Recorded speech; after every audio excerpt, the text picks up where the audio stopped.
सांस्कृतिक आणि सामाजिक वैशिष्ट्य जपणारं गाव म्हटलं ना, नाव येतंय वैराग. आता वैराग ह्या शब्दावरून तुम्हाला त्याचा थोडा अंदाज आला असेल की वैराग हा नाव कशामुळे आला असणार. तर वैराग्य, आता वैराग्य हा इथं शब्द का आला तर तेव्हाच्या काळामध्ये जे साधू संत ऋषीमुनी असायचे ना, ते इथं वैराग्य प्राप्तीसाठी यायचे. हे जे वैराग गाव आहे ना, हे बार्शी तालुक्यात येते, सोलापूर जिल्ह्यात. ह्या गावची जी ग्रामदेवता आहे ना, ती श्री संतनाथ आहेत. ही जी गाव आहे ना वैराग, ह्या गावाला ना इतिहास इतका जबरदस्त इतिहास आहे ना. हे गाव निजामशाही आणि मुघलशाहीच्या काळातलं गाव आहे. आणि बार्शी हा जो तालुका आहे ना, हा मराठवाड्याचं प्रवेशद्वार म्हणून ओळखलं जाते. आणि ह्या गावात ना महादेवांची अनेक मंदिर आहेत. आता आपण हे पहिलं मंदिर बघू, मल्लिकार्जुन मंदिर आहे. खरं तर ह्या मंदिरांचं जे आपण म्हणतो ना, हे मंदिरांचं गाव आहे म्हणून, याचं सगळं श्रेय एका माणसाला जाते. त्या माणसाचं नाव आहे बाजीबा घोंगडे. हे बाजीबा घोंगडे आहेत ना, हे महादेवाचे एकदम निस्सीम भक्त होते. मग हे जेव्हा काशीला गेले होते ना, काशी विश्वनाथला, तेव्हा त्यांनी तिकडे गेल्यानंतर एक पिंड आणली होती. आणि ती पिंड आणून त्यांनी ह्या मंदिरात ठेवली होती. श्री मल्लिकार्जुन मंदिर आहे ना, इथे ठेवली होती. आणि मग हे मंदिर बांधलं त्यांनी.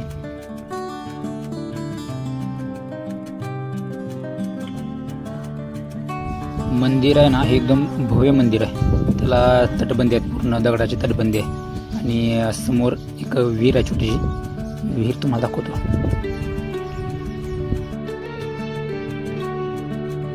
या विहिरीचं पाणी अजूनही लोक वापरतात. या विहिरीचं बांधकाम बघितलं ना, पूर्णपणे दगडी आहे. आणि ज्यात ती राहट आहे ना पलीकडचा, ते फक्त थोडा बदलला त्याने. याच्यावरती का नाही, त्या विहिरीजवळ भरपूर राट होते. दिसत ना राट हे तुटलेले आहेत. फक्त हा समोरचा हा तेवढा चांगला.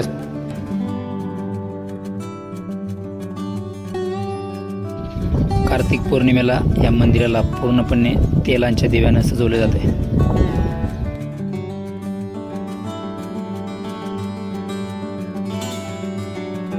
हे जे पूर्ण मंदिर आहे ना, हे हेमाडपंथी स्टाईलचं आहे.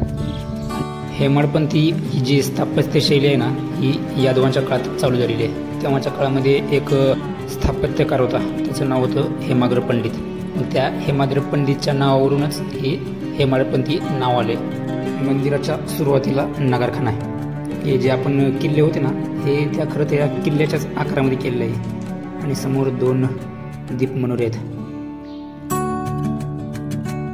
आणि जेव्हा मी ह्या मंदिरात आलो ना, मला एक वेगळीच गोष्ट कळाली. इथं लोक राहतात आणि इथे एक शाळा पण आहे.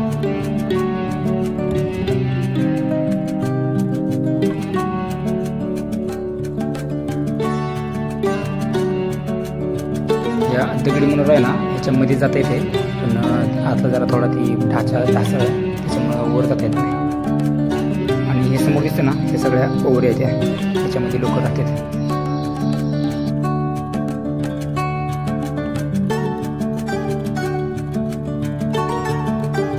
असं बघितलं कळत पण नाही की हे 300 ते 400 वर्षापूर्वीचं मंदिर असेल म्हणून. वर जो शिखर आहे ना, त्याच्यावरती देवांच्या मूर्त्या कोरल्या त्या. नंदी ठेवला आहे. हा नंदी खरं तर मंदिराच्या समोर होता, नंतर निघताना ठेवला आहे.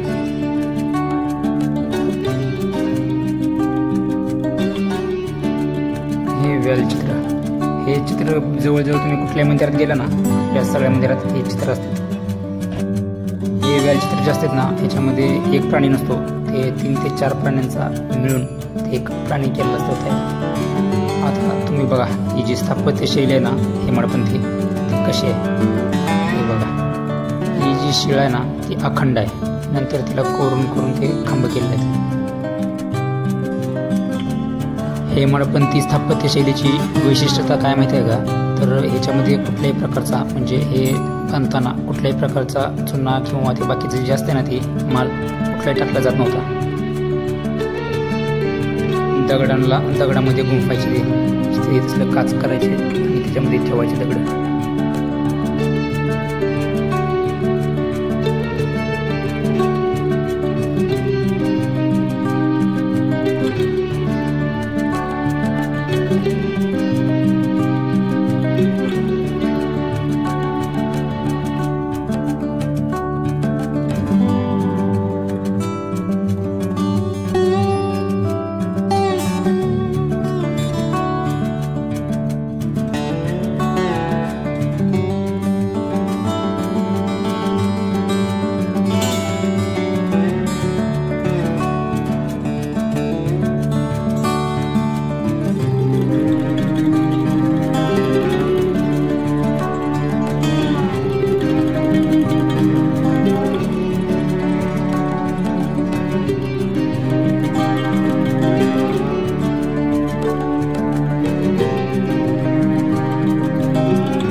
कुठला तर माल आहे का आतमध्ये, फक्त दगडावर दगड ठेवलेले आहेत.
मंदिराच्या पैसावर सगळे संत देव यांच्या मूर्त्या कोरलेल्या.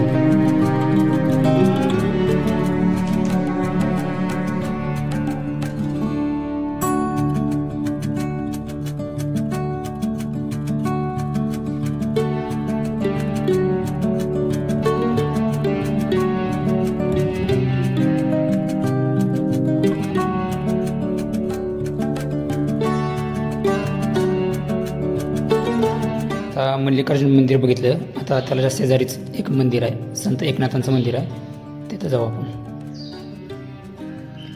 हे बघा लाकडी खांब आहेत आणि दरवाजा पण बघा लाकडीचा आहे. तेव्हाच्या काळात दरवाजावर काही कसं आहे, आणि समोर लाकडी खांब आहेत. लाकडी खांब नाही, पूर्ण ही लाकडाचं दिसतंय. किती खांब आहे ती,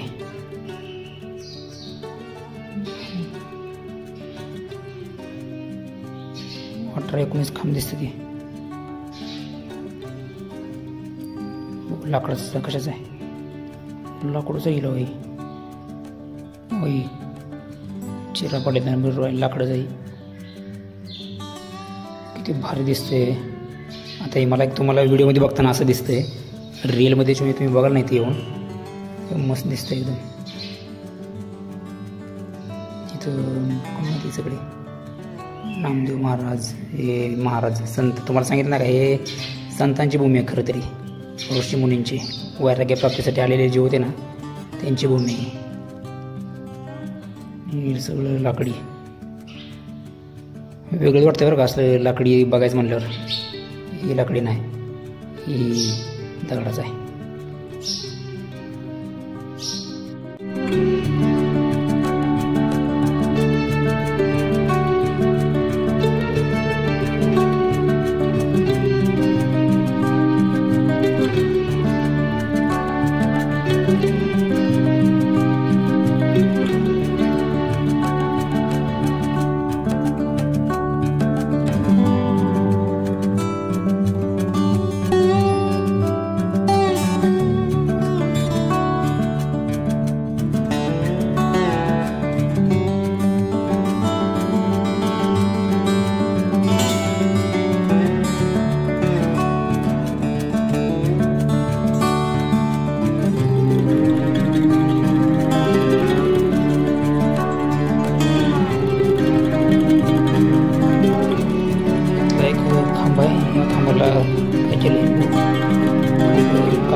पण मंदिरामध्ये लोक राहतात वाटतंय.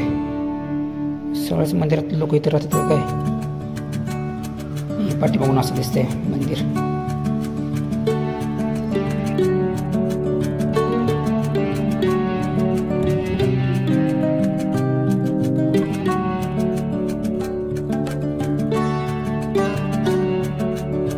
एवढ्या कोपऱ्यामध्ये काय विहीर आहे का काय.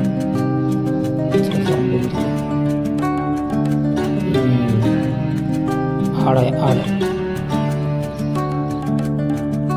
माझ्या आयुष्यातला सगळ्यात छोटा आड पहिल्यांदा बघतोय. हे बघा पाणी आहे का. पाणी आहे बघा. इथं वापरतात की एवढं सगळं लावलंय म्हणजे वापरले पाणी इथं.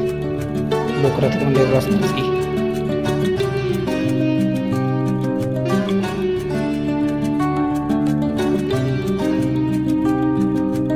शेजारची खोली दिसते ह्याच्यामध्ये बंद आहे. पण आपण का काय करू या विटांच्या मधनं मोबाईल घालू बघू आतमधनं काय दिसतंय. मोकळं जाईल. आता जाऊया पुढच्या मंदिराकडे.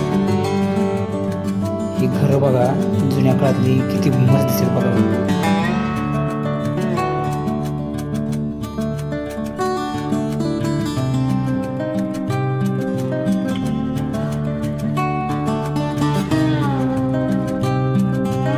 श्री मल्लिकार्जुन मंदिर आणि संत एकनाथाचं मंदिर बघून झाल्यानंतर त्याच मंदिरांच्या डाव्या बाजूला एक मंदिर आहे महादेवांचं.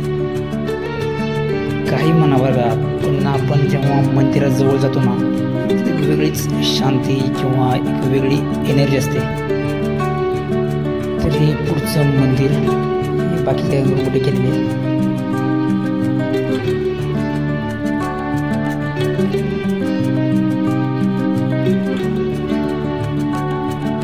इथं सगळे भजन पूजा पाठ होण्यासाठी जागा आहे चांगली प्रशस्त. इथं नागशिळा.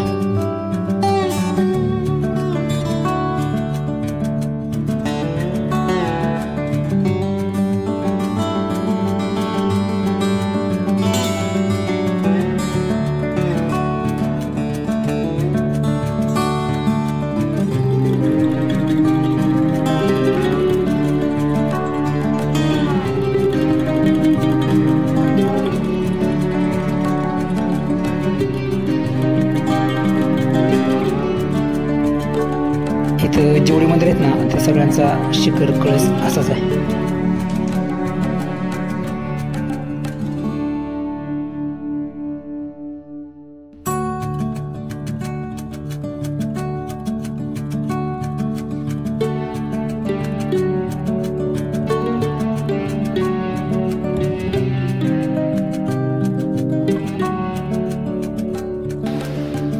मी त्या जुन्या काळात आलो म्हणजे 17-18 कसं आहे घर आहे सेम तशी घर आहे आहेत का नाही. जशी असतं शेती म्हणजे असं काय हे झालं नाही का. कोरीव कामं बाई लाकडावर केली कामं.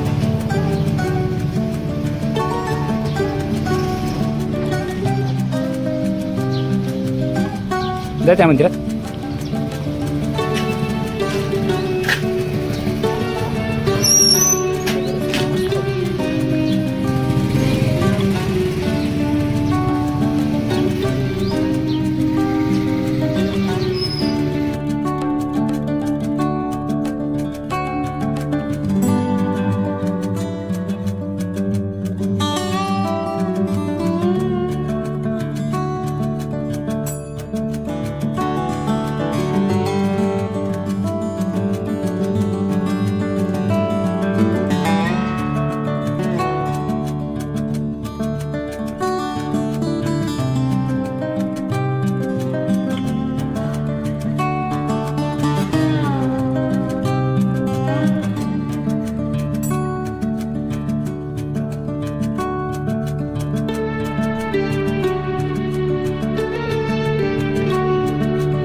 बघा सगळ्यात महत्त्वाचं मंदिर संतनाथ महाराज मंदिर, जे वैरागचे ग्रामदैवत आहेत ना त्यांचं हे मंदिर आहे. आता तुम्हाला सांगतो श्री संतनाथ कोण होते. जे बाबाजी घोंगडे नावाचे जे सद्गुरुस्थ इथं राहत होते वैरागमध्ये, ते एक नाही तुम्हाला मी पहिल्यांदा सांगितलं होतं काय की ते काशी विश्वनाथला गेलते, तिथून ती पिंड आणली. मग जेव्हा हे बाबाजी घोंगडे काशीला गेलते ना तेव्हा तिथे त्यांना गुराखी दिसला. त्या गुराख्यानं काय काय चमत्कार केलं. तेव्हा त्यांनी विचारलं की तू तर गुराखी दिसतोय पण तू गुराखी नाही, तुझं खरं रूप दाखवा मला. तेव्हा मग श्री संतनाथ महाराजांनी त्यांना त्यांचं दर्शन दिलं. आणि मग ते दर्शन दिल्यानंतर मग बाबाजी घोंगडे म्हणाले की आता तुम्ही आमच्याकडे या आणि आमच्या गावात राहा. तेव्हा श्री संतनाथ महाराजांनी तो शब्द पाळला त्यांचा आणि ते वैरागला राहायला आले. आणि मग जेव्हा वैरागला राहायला आले ना तेव्हा त्यांचा तिथं शिष्यवर्ग तयार झाला. नागपंथीय भक्तीमध्ये श्री संतनाथ महाराजांचं स्थान एक नंबरला आहे. आता ह्या मंदिराविषयी तुम्हाला सांगतो. आता हे जे मंदिर आहे ना हे पण 400 वर्षापूर्वीच आहे. आणि हे बघा हे अष्टकोनी पैलूचे खांब आहेत. या खांबावर पूर्ण मंदिर आहे.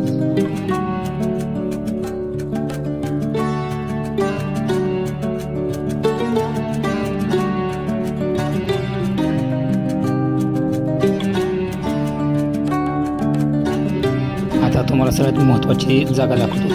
ही बघा इथं अखंड ध्वनी चालू असते. ही ध्वनी आहे ना हे कधीच बंद नसते, कंटिन्यू चालू असते.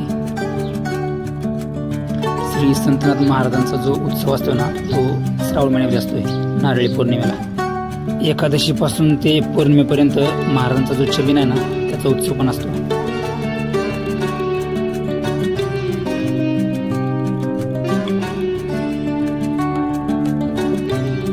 श्रींची पालखी चित्र जे आहे ना ते मानकरी भक्तगण हे सगळं काय करतात, ग्रामप्रदक्षिणा करतात.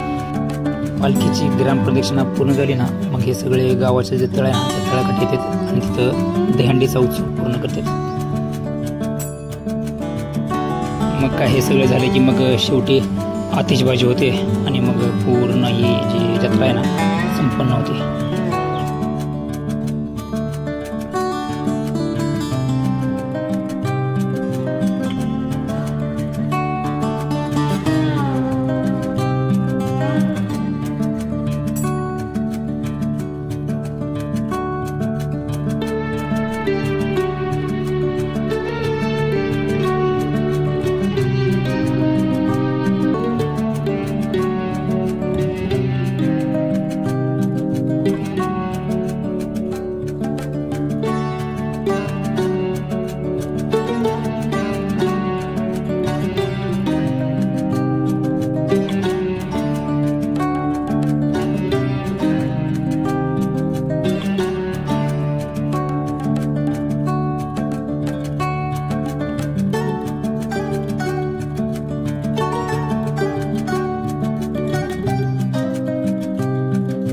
आता ना तुम्हाला मी वैरागमधली सगळ्यात बेस्ट जागा दाखवतो.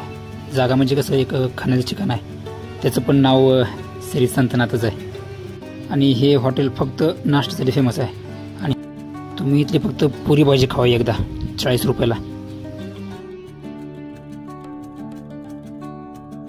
एका प्लेटमध्ये का नाही तुम्हाला मस्तपैकी 4-5 पुऱ्या येतात, कोशिंबीर येते, भाजी येते आणि कढी. आणि असं तुम्हाला सटकावून खावा, मस्त पोट भरतंय. तुम्हाला दिवसभर काही सुद्धा खायची गरज नाही.